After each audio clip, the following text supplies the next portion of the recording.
Hello दोस्तों, मैं अभिराज त्रिवेदी आपके अपने YouTube चैनल विकास स्टडी सर्किल पर एक बार फिर से आप लोगों का स्वागत करता हूं। ये वीडियो आपकी आने वाली सभी आगामी परीक्षाओं के लिए अत्यंत महत्वपूर्ण होने वाला है। कल हम लोगों ने पढ़ा था स्वर और व्यंजनों का विभाजन, जो वर्णमाला का एक पार्ट है। उसी क्रम में अब हम लोग आगे बढ़ते हैं। आज का हमारा टॉपिक है वर्णों के उच्चारण स्थान। तो दोस्तों शुरू करते हैं। तो सबसे पहले आता है दोस्तों अकुह विसर्जनीया नाम कंठा। ये सूत्र बहुत ही इंपॉर्टेंट है। आप सूत्र जब तक याद नहीं करेंगे तब तक वर्णों के उच्चारण स्थान आप कभी नहीं समझ सकते। तो जितने भी यहाँ पे सूत्र लिखे हैं आप सभी को याद करने पड़ेंगे। अब देखो, अब हम आप लोगों को आगे बता रहे हैं कि अकुह विसर्जनीया नाम कंठा। आ से हमारा बनता है छोटा और बड़ा। का से हो गया मेरा पूरा का वर्ग। और हा से हमारा हो गया हा, इसको याद रखना। और विसर्ग से हो गया विसर्ग। तो हमारे कंठ से बोले जाने वाले वर्ण कौन हैं? आ, बड़ा आ, का वर्ग, हा और विसर्ग। तो दोस्तों आशा करता हूं आप लोगों को अच्छे से समझ में आया होगा। अकुह विसर्जनीया नाम कंठा, इसका उच्चारण स्थान होता है कंठ। इसके अंतर्गत जो वर्ण आते हैं वो हैं आ, बड़ा आ, का वर्ग, हा और विसर्ग। अब दोस्तों हम लोग आगे शुरू करते हैं। आगे हमारा दूसरा सूत्र है इचु यसानाम तालु। इचु यसानाम तालु, इसका उच्चारण स्थान होता है तालु। अब दोस्तों देखो, सूत्र से हम लोग इसको कैसे देखते हैं। ई से हो गया छोटी ई और बड़ी ई, दोनों ई आ गई। चा से हो गया मेरा चा वर्ग। या से हो गया मेरा या। और शा से हो गया मेरा शा।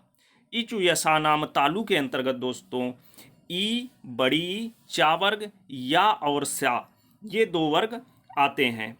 और इचु यसा नाम तालु, इसका उच्चारण स्थान होता है तालु। निकल रहा है तो आगे तालु ही होगा।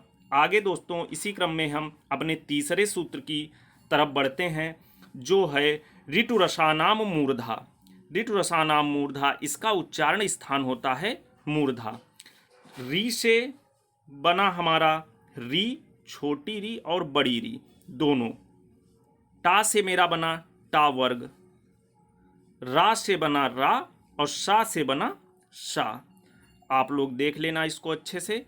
ऋतु रसानाम मूर्धा, इसका उच्चारण स्थान होता है मूर्धा।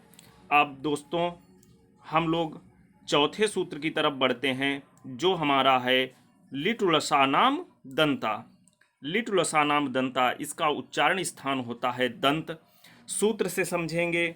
ली से हो गया ली। मूलतः इसका प्रयोग हम लोग हिंदी में नहीं करते हैं, ज़्यादातर इसका प्रयोग संस्कृत में होता है। लेकिन अब हम लोग यहाँ पे जब एक सीरियल से पढ़ रहे हैं तो ली, इसको याद रखना। ये हमारी दंत वर्ण के अंतर्गत, दंत उच्चारण स्थान वर्ग के अंतर्गत आता है। ता वर्ग, तू से हो गया ता वर्ग पूरा। ला से हो गया ला, सा से हो गया सा। तो लिटु लसानाम दंता के अंतर्गत हमारे ली, ता वर्ग, ला और सा, ये चार वर्ण आते हैं। इसी क्रम में दोस्तों हम आगे बढ़ते हैं। पांचवा हमारा सूत्र आता है उपोपदमनीया नाम ओष्ठव, जिसका उच्चारण स्थान होता है ओष्ठ। अब देखो दोस्तों, उपोपदनीया नाम, ऊ से हो गया ऊ और बड़ी ऊ। पा से हो गया मेरा पा वर्ग। और उपमद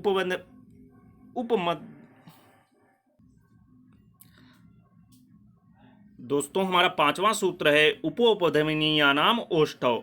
इसके अंतर्गत हमारा छोटा ऊ, बड़ा ऊ, पा वर्ग और उपदमानीय पा और फा, ये वर्ण आते हैं। दोस्तों ये चीज़ आप बहुत अच्छे से याद रखना, क्योंकि परीक्षा में उपदमानीय पा और उपदमानीय फा ये किसके अंतर्गत आते हैं, इनका उच्चारण स्थान क्या होता है, यही पूछा जाता है। इसी क्रम में दोस्तों हम आगे बढ़ते हैं। हमारा अगला सूत्र है इयम गणना नाम नासिकश्च, इसका उच्चारण स्थान होता है नासिका। लेकिन दोस्तों इसमें याद रखने योग्य ये बात है कि नासिका वर्ण, इसमें कभी कभी आपके एग्जाम में नासिका और मुख, ये क्योंकि ये मुख और नाक दोनों से बोले जाते हैं, ये हमारे वर्ग के पंचम वर्ण होते हैं। या, मा, ड़ा, न, म, ये वर्ग के पंचमाक्षर जितने होते हैं, ये हमारे अनुनासिक, इनको अनुनासिक वर्ण भी कहते हैं। ये हमारे यम गणना नाम नासिकश्च इसके अंतर्गत आते हैं। इसी क्रम में दोस्तों हम आगे बढ़ते हैं। हमारा अगला सूत्र है एदेतो कंठतालु। एदेतो कंठतालु, जिसका उच्चारण स्थान होता है कंठतालु, जिसका उच्चारण स्थान होता है कंठतालु। इसके अंतर्गत हमारे केवल दो ही वर्ण आते हैं, छोटी ए और बड़ी ए। इसको कंठ तालव्य वर्ण भी कहते हैं, ये चीज आप ध्यान रखना। कंठ तालव्य वर्ण किसे कहते हैं, आपके परीक्षाओं में ऐसे ही इसको पूछते हैं कि कंठ तालव्य वर्ण कौन है, तो ए और ए ये दो कंठ तालव्य वर्ण हैं। इसी क्रम में दोस्तों हम आगे बढ़ते हैं। हमारा अगला सूत्र है उदौतो कंठोष्टम। इसका उच्चारण स्थान होता है कंठ और ओष्ठ। कंठ और ओष्ठ, इसके अंतर्गत भी हमारे दो वर्ण आते हैं, ओ और औ।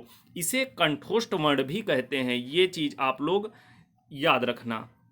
इसी क्रम में दोस्तों हम लोग अपने अगले सूत्र पे बढ़ते हैं, जो है हमारा वकारादंतोष्टम। वकारादंतोष्टम, इसका उच्चारण स्थान होता है दंत और ओष्ठ। इसके अंतर्गत केवल एक ही वर्ण आता है, वा। इसको दंतोष्ट वर्ण भी कहते हैं। दोस्तों इस पे आप डबल टिक मार लीजिए, क्योंकि आपके सभी एग्जामों में केवल उच्चारण स्थान से अगर कोई क्वेश्चन पूछता है तो वा वर्ण को ही उठाते हैं। वकारा दंतोष्टम, ये इसका उच्चारण स्थान होता है दंत और ओष्ठ। इसी क्रम में दोस्तों हम आगे बढ़ते हैं। हमारा अगला सूत्र है नासिका अनुस्वारस्य। नासिका अनुस्वारस्य, जिसका उच्चारण स्थान होता है नासिका। इसके अंतर्गत हमारे सभी अनुस्वार आते हैं, जिस पे अंक की बिंदी लगी होती है उनको हम अनुस्वार कहते हैं। अनुस्वार वर्ण जितने होते हैं वो हमारे नासिका अनुस्वारस्य इस वर्ण के अंतर्गत आते हैं। तो दोस्तों आशा करता हूँ आप लोगों को सभी उच्चारण स्थान समझ में आए होंगे। आप लोग इसमें सूत्र वगैरह याद रखना। इसी क्रम में दोस्तों आगे भी हम अपना छोटा सा टॉपिक स्टार्ट करते हैं, ये लोग भी आप देख लीजिए। ये भी बहुत ही आने वाली परीक्षा की दृष्टि से बहुत ही महत्वपूर्ण होने वाला है।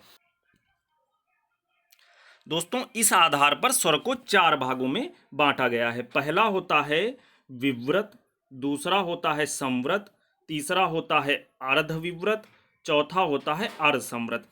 अब दोस्तों इसके अंतर्गत कौन कौन से वर्ण आते हैं बहुत ही ध्यान रखना। विव्रत के अंतर्गत केवल आता है बड़ा, और संव्रत के अंदर छोटी, बड़ी, छोटो, बड़ो।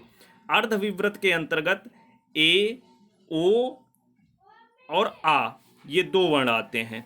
अर्ध विव्रत के अंतर्गत दोस्तों ए, औ और आ ये दो वर्ण आते हैं। और अर्ध संव्रत के अंतर्गत दोस्तों ए और ओ ये दो वर्ण आते हैं। अब दोस्तों आपको यहाँ पे याद क्या रखना है, ये छोटा वर्ण किसके अंतर्गत आता है, ये अर्ध विव्रत के अंतर्गत छोटा आता है। अब दोस्तों इसी क्रम में हम लोग आगे बढ़ते हैं। जिह्वा के आधार पर स्वरों के भेद, ये दोस्तों हमारे तीन प्रकार के होते हैं, अग्रस्वर, मध्य स्वर और पश्च स्वर। तो दोस्तों इसके अंतर्गत हमारे वर्ण आते हैं, अग्रस्वर के अंतर्गत ई, बड़ी ई, ए और ऋषि, ये पांच वर्ण आते हैं। मध्य स्वर के अंतर्गत छोटा आता है, पश्च स्वर के अंतर्गत बड़ा, ओ, औ, छोटो और बड़ो, ये पांच वर्ण आते हैं। दोस्तों आपके एग्जाम की दृष्टि से मध्य स्वर छोटा किसके अंतर्गत आता है, मध्य स्वर, दोस्तों याद रखना। तो दोस्तों आशा करता हूं आपको आज का वीडियो बहुत ही अच्छा लगा होगा। अब एक बार हम लोग फिर से देख लेते हैं। वर्णों के उच्चारण स्थान में आप लोगों को याद रखने वाली बात यह है कि आप लोग सूत्र जरूर याद रखें। इसका पहला सूत्र है हमारा अकुह विसर्जनीयानाम कंठा, इसका उच्चारण स्थान होता है कंठ या काकल्य।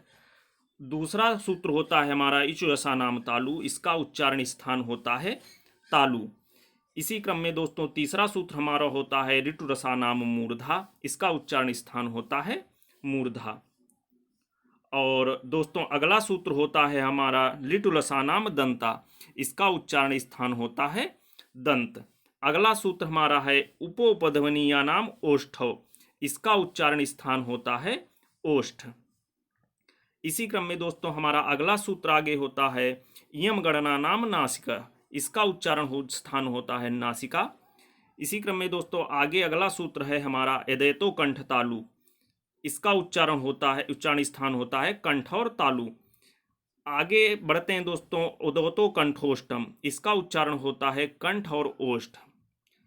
दोस्तों हमारा अगला सूत्र है वकारा दंतोष्ठम, वकारा दंतोष्टम आप लोगों के लिए बहुत ही महत्वपूर्ण है। इसका उच्चारण स्थान होता है दंत और ओष्ठ और इसके अंतर्गत वर्ण आता है वा। इसी क्रम में दोस्तों हमारा अगला सूत्र है नासिका अनुस्वारस्य, इसका उच्चारण स्थान होता है नासिका और इसके अंतर्गत सभी अनुस्वार आते हैं, अनुस्वार। तो दोस्तों आशा करता हूँ आप लोगों को ये वीडियो अच्छा लगा होगा। आप इसको ज़्यादा से ज़्यादा लाइक करें, सब्सक्राइब करें और शेयर करें। दोस्तों अब आपकी सभी रेगुलर क्लासें हम लोग स्टार्ट करें। तो दोस्तों इसी क्रम में हम कल इसके आगे वर्णमाला कंटिन्यू करेंगे। तो दोस्तों आशा करता हूँ आप लोगों को ये वीडियो अच्छा लगा होगा। तो दोस्तों धन्यवाद।